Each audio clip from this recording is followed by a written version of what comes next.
The search continues to find 8 missing church members who were swept away by flash floods in the Jukskei River on Saturday. 9 people have now been confirmed dead after drowning during a baptism ceremony. Senior reporter Aviwe Mtila is covering the story for us, and he joins us now live. Aviwe, perhaps just tell us the latest developments. What are the chances of rescue teams being able to recover those bodies? Well, it's been a long day just here at the fire station in Santon, colleague, and now it's come to an end.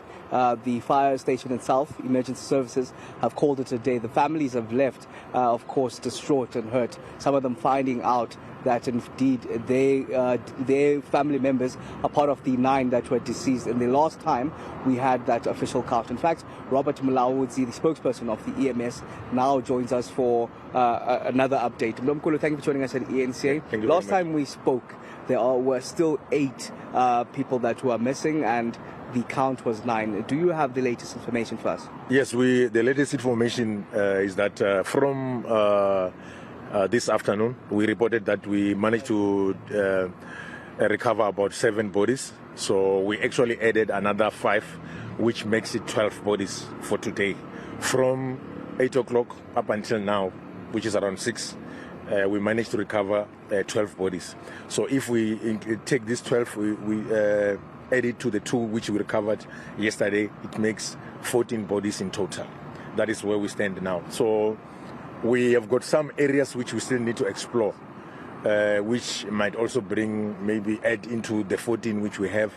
So we will be calling it a day for today, and then we'll be resuming again tomorrow to explore in some of the areas which we have identified today to see whether we cannot be able to locate some of the bodies there. Because amongst the family members you saw when they were actually viewing the bodies, we found out that there are some of the family members who couldn't locate their family members. We're hoping out of the ones which we might recover, maybe tomorrow they will be able to find, help them to find closure. So I will say that's where we stand now at this stage. Okay, how many family members couldn't be able to recover the deceased, and how many are still missing now? Is it 3 if you are to subtract from the 15 and you say 12 yes, now? If we're looking at the number which we're given, so it's about 3 people who are still maybe missing because of the number of people which were given. But if you add the 2 people who are in hospital right now into the 12, so it becomes 14. And then you add the other 2 people who lost their lives yesterday, it becomes like about 16. So we don't know whether the 15 was referring to the only the number of people who were outside the 2 people who were lost their lives last night. So hence we just want to remove any uncertainty. Incidents like these ones, of course, as rescuers also, we need to make sure that we remove any uncertainty along the search and recovery operation. So we're still going to come back tomorrow just to make sure that we remove any uncertainty along the river stream, and then from there we should be able to give feedback in terms of if we might still have maybe other bodies which are still along the river stream. Mr. Mulawudzi, it's Ahmed from News of Africa. How far down is your search going from the Jukskei River? I think from today, in today's operation, if you are familiar with the city of Johannesburg, I think the longest distance where we had to recover the body from the way the incident occurred was Rivonia. So most of the bodies, we recovered them from Collett Drive towards Creston Drive. So that was the longest distance which we had to travel.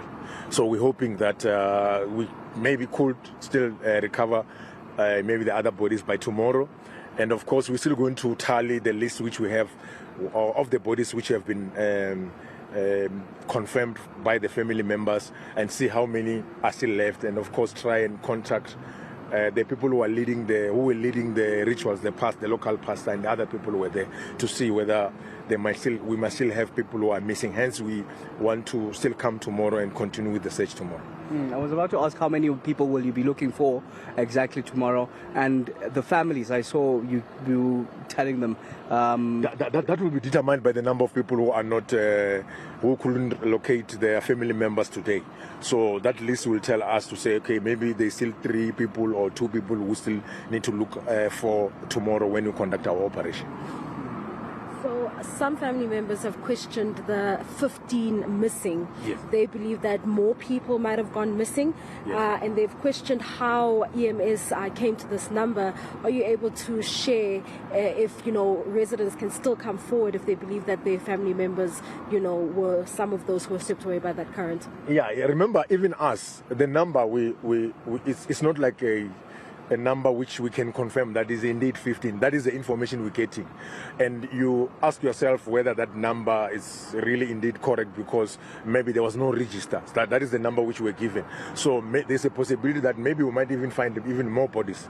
Hence, we want to continue with the search tomorrow. So if there is any families who still feel that they might have lost their loved ones here in this incident, they can still come in here tomorrow as and when we continue with our operation. And how are the families taking it? We got a glimpse of it ourselves as they were coming out, but I'm sure how seeing the family members in that state, maybe give us a better insight of how they were inside there. Yeah, it is a very traumatic experience for the families. You'll understand. I mean, it's not good to see your loved one in such a state, but from our side, as we promised earlier, that we will try and make sure that the situation is more conducive for them to, find closure. Hence, we are reassuring them now and then to say that we are together with them. We'll make sure that we assist them to find closure. Of course, the MMC of Social Development did promise that maybe the city might be able to assist in terms of counseling and all that. So that process will also be underway. So from our side, as a rescuers, we've got a responsibility to make sure that we assist them to find closure, and we're still sticking to that to say tomorrow morning we are back here to continue with our search. All right, thank you very much. Robert Mlaudzi, the EMS spokesperson, they are giving an end report of the day's work. You do understand 12 bodies recovered today, 2 recovered yesterday. That would make in total 14 people that died at those flash floods at the Jukskei River. We do know 2 are in hospital, and an indefinite number of how many will actually be looked for tomorrow, as there are still more missing. But it's the number that is now not confirmed yet. Tragic, of course, as those families got told today. In fact, going inside the fire station in Sandton to have a look at some of those deceased in pictures, of course, as they weren't allowed to view them physically. Really a terrible, terrible, tragic story, Aviwe. Hopefully those families can find some sort of closure. Thank you so much for that update. That's our senior reporter, Aviwe Mtila.